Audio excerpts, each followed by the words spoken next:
Boa noite a todos, que a paz, que a graça, que a misericórdia do Altíssimo esteja sobre sua vida, sobre sua casa, sobre sua família. Eu gostaria que você estivesse nesse momento meditando comigo. Nós vamos abranger hoje um tema bastante polêmico, um tema bastante restrito, vamos dizer assim, dentro das igrejas. Um tema que muitos pastores não querem que você questione, não querem que você, na verdade, aprenda a verdade, aprenda o correto, aprenda aquilo que o Criador ministrou através da sua Torá, da sua lei, dos seus ensinamentos. E de antemão eu quero dizer para você que toda a Bíblia, desde a Torá, dos ensinamentos, os Neviins, que são os profetas, os livros de sabedorias, como Terrilim, Salmo, Mishlei, Provérbio, Correlete, Eclesiastes, também os profetas menores, toda a Sagradas Escritura, ela é válida, tá? No livro de Mateus, quando questionaram Yeshua, Jesus Cristo, a respeito da vinda dele, e se ele havia vindo para anular a Sagrada Escritura, a Torá, os ensinamentos e os profetas, ele disse que não havia vindo para anulá-la, mas sim para plenificá-la, para torná-la plena, ou seja, para que ela encaixasse na vida de todos, de todas as pessoas, para que ela se tornasse válida na vida de todos, não só para os judeus, não só para os Yahudins, não só para aquele povo que foi escolhido através de Abraão, de Isaac e de Jacó, mas também para encaixar na vida de todos, na vida dos goíns, das nações. E eu quero meditar com você em uma palavra que, se possível, neste momento você puder, abra a sua Bíblia no livro de Gênesis, Bereshit, Gênesis, capítulo 14, versículo 18. O primeiro relato do dízimo na Sagrada Escritura. Não significa que Adão e Eva, não significa que Noé,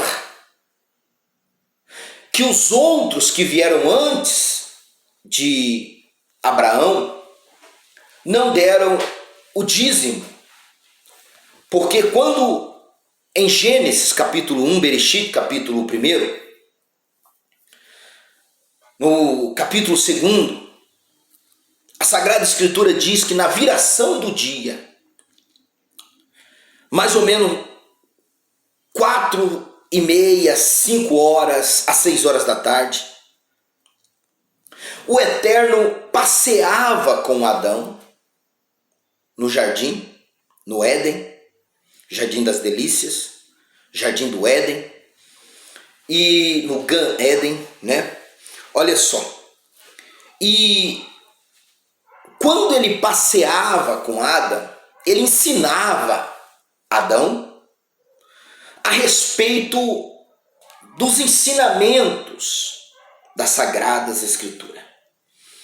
Então eu não tenho dúvida que enquanto ele ministrava e ensinava Adão, ele ensinava também a respeito deste mandamento tão importante, tão válido e tão precioso para a vida de um ser humano, que é o mandamento do dízimo.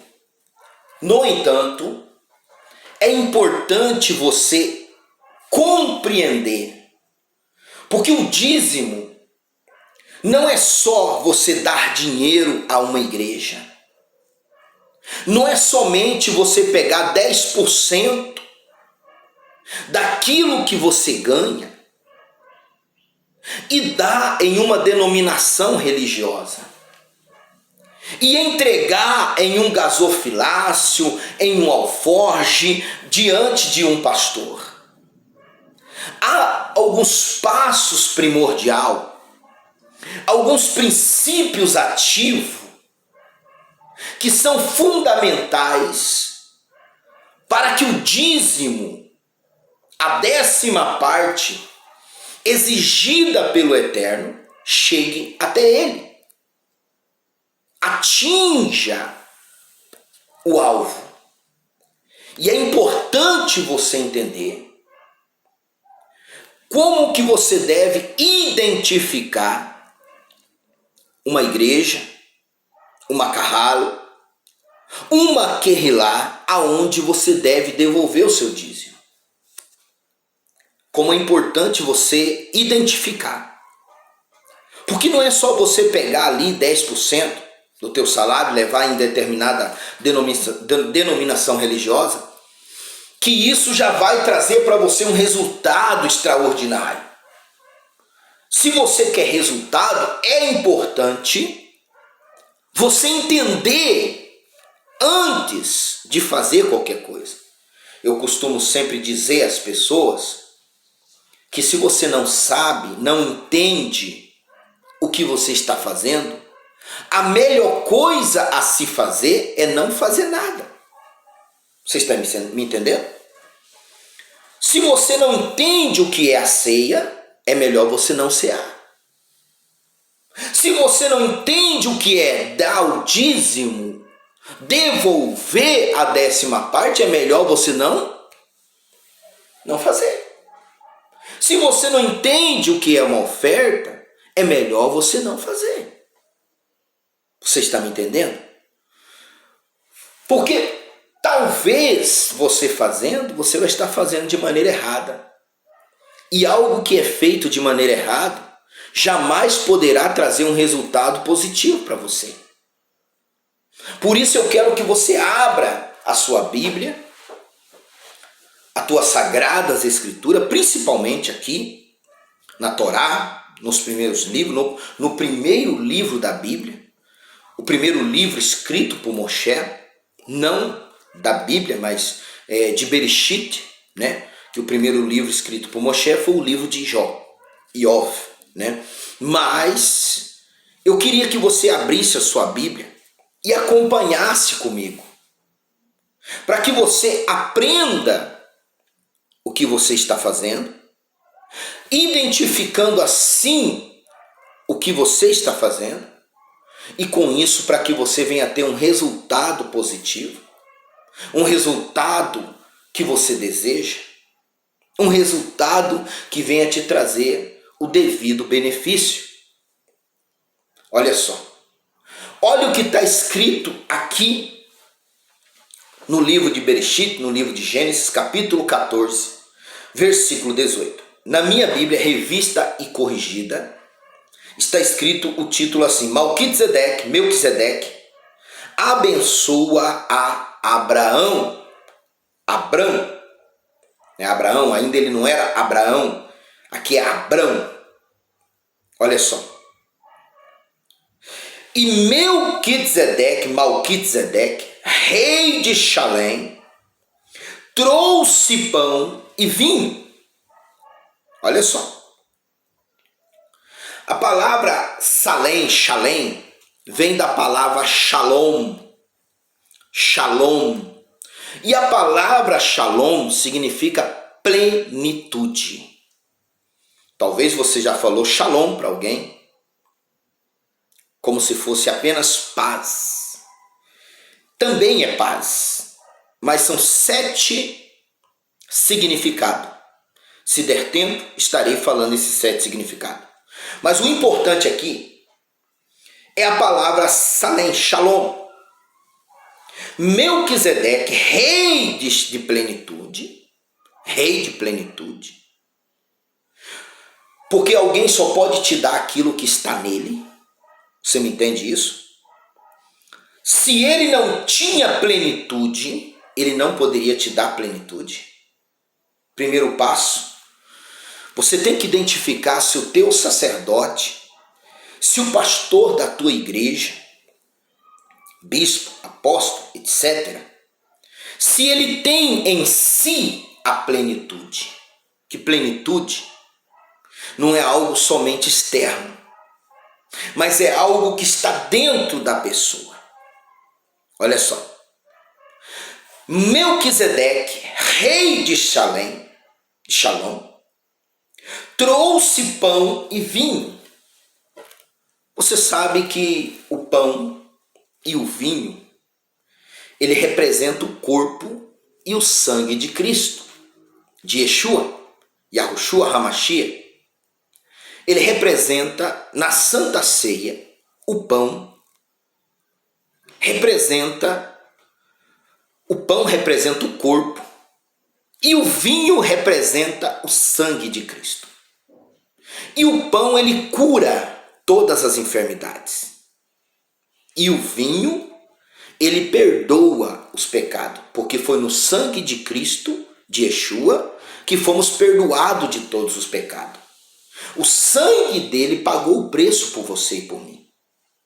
Olha só. Ali Abraão estava sendo purificado. Purificado. Pelo corpo e pelo sangue de Yeshua. Ele estava sendo naquele momento purificado. Fisicamente e espiritualmente. Fisicamente e espiritualmente.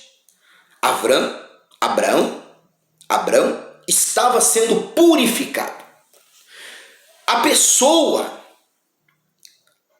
que chega a uma carral, a uma querilá, a uma igreja, e ela já vai dando dízimo, sem estar purificada, sem estar limpa, sem estar curada, ela não vai ter um resultado. Aquilo só vai gerar confusão na vida dela. Por isso, de antemão, Melquisedeque, ele trouxe pão e vinho, limpando, porque Abraão ele tinha enfrentado uma luta contra alguns reis e havia vencido aqueles reis. Ele havia vencido a batalha, e numa batalha você se suja. Em uma batalha você acaba tendo escoriações, sendo respingado com a sujeira dos outros. E Melquisedeque purificou Abraão fisicamente e purificou Abraão espiritualmente. Olha só, nós vamos estar entendendo isso mais à frente. Então o corpo e o sangue de Yeshua, ele purifica e perdoa. No meio de uma batalha, os ânimos estão aquecidos, a pessoa está nervosa e ela acaba falando, ela acaba provocando, ela acaba agindo de forma irregular, errada. E para que ela chegue até o Criador, é necessário que ela seja purificada. Purificada. Fisicamente, mentalmente e espiritualmente. Por isso que Melquisedeque trouxe pão e vinho, sustentou Abraão, deu o alimento para Abraão. Olha só. E isso fez Abraão o reconhecer. Como que? Olha o que está escrito aqui. E este era sacerdote do Deus Altíssimo.